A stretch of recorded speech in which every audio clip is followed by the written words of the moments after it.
तांडव तब से लेकर के पूरी रात भर जारी रहा और लगभग रात्रि 12 बजे के करीब थोड़ा कंट्रोल में आग आई और तब से लेकर के अब तक लगभग 3 बज रहे हैं। कुल्लू की जिलाधीश महोदय है अभी तक तांदी गांव नहीं पहुंची हैं और कल दोपहर लगभग 2 बजे के करीब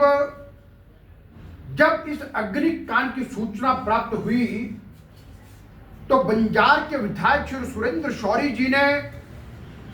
स्वयं जिलाधीश को फोन किया और ये कहा कि बंजार में जो आग लगी है मैं वहां के लिए कुल्लू से निकल गया, आप भी चल पड़ो। और जबकि जिम्मेदारी उपायुक्त की थी, वो समय पर पहुंच करके सारे कामकाज को वहां पर संभालती, लेकिन वे नहीं पहुंची। और साथियों आप देखिए कि कितनी गैर जिम्मेदाराना हरकत है। और आज प्रातःकाल पाशिंग के पुलिस मैदान में क्रिकेट मैच चल रहा है और वो जिला प्रशासन और सीएमओ के मध्य में क्रिकेट मैच है और जिलाधीश महोदय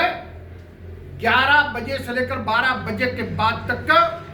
पाशिंग के पुलिस मैदान में देखी गई है, जहां पर क्रिकेट प्रतियोगिता की ओपनिंग कर रही हैं। और तांदी गांव में 17 घर जल गए, 2-3 मंदिर जल गए, 6 गौशालाएं जल गई और लोगों को इस ठंड के मौसम में आशियाना नहीं रहा।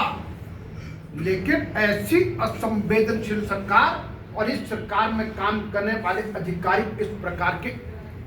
साथ मैं आपको एक जानकारी और देना चाहूंगा कि गत वर्ष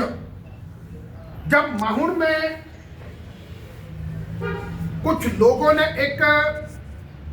गाय की बछड़ी की हत्या करके उसको काटकर खाया, माहौर के निवासी और सारे देव समाज के लोग आंदोलित हो उठे और उस दिन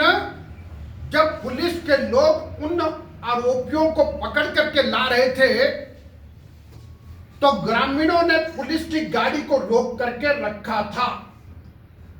और जाने नहीं दे रहे थे और वहां पर एक बहुत विकट स्थिति थी। तो मुझे याद है कि उस रात्रि भी हम जब लगभग 10-11 बजे माहौर गांव में थे, लोगों का कहना था बड़े अधिकारी नहीं पहुंच रहे हैं, ना डिप्टी कमिश्नर पहुंचे, ना वहां पर एसपी पहुंचे और जनता में रोष यह था कि कोई जिम्मेदार बड़ा अधिकारी आके हमसे बात करे। तो उस रात्रि भी मैंने माहौर गांव से सभी लोगों के मध्य जब मैंने डीसी महोदया को फोन किया था, मैंने कहा एसपी भी बात करे और डीसी महोदय आप स्वयं अगर गांव वालों से वहां से फोन पर या किसी तरह बातचीत करती हैं तो गांव वालों को विश्वास होगा कि उस बछड़ी के साथ न्याय होगा। लेकिन उस समय भी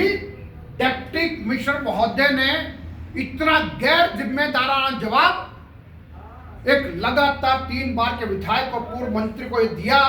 कि ये काम मेरा नहीं है, इस काम को एसपी ही देखेंगे। और इसके साथ इस अग्निकांड में भी कितनी प्रकार की गैर जिम्मेदाराना हरकत इन्होंने की है।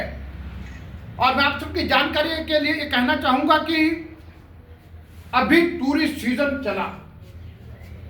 लेकिन मनाली का ट्रैफिक जैम पूरी दुनिया में फैल गया, घंटों घंटों लोग फंसे रहे, लेकिन जिलाधीश या डिस्ट्रिक्ट एडमिनिस्ट्रेशन को कोई खबर नहीं, किसी ने उस परेशानी को दूर करने का प्रयास किया नहीं। और अंत में 29 तारीख को आनंद फान में एक मीटिंग की,